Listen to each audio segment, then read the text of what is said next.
L'achat d'un bon vélo représente souvent un investissement important, surtout s'il est muni d'une assistance électrique. Nous, depuis la pandémie, on voit un fort engouement pour les vélos électriques.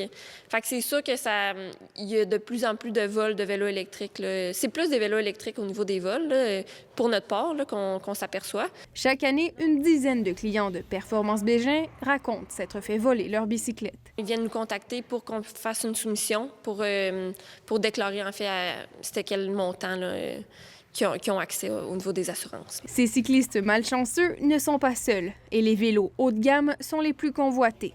De janvier à septembre, 82 vols de vélos de plus de 5 000 $ ont été déclarés au service de police de la Ville de Québec.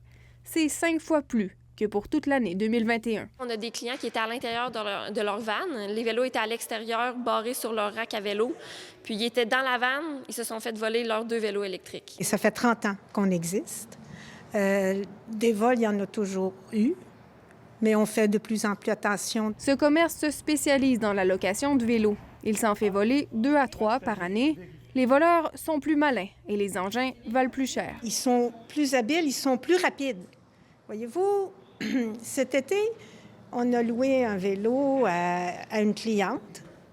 Elle jasait avec quelqu'un et pendant qu'elle jasait, la personne est venue tout de suite lui prendre par derrière. Le vol de vélo, ça reste une des raisons principales qui vont empêcher ou retenir les gens de se mettre au vélo. Selon Vélo Québec, en 2020, 4 % des ménages québécois possédant au moins un vélo avaient été victimes de vols.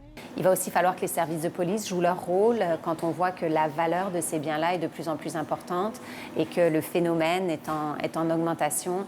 Ça va prendre des actions plus volontaires peut-être de la part des services de police pour démanteler les réseaux qui justement font le trafic de vélos volés.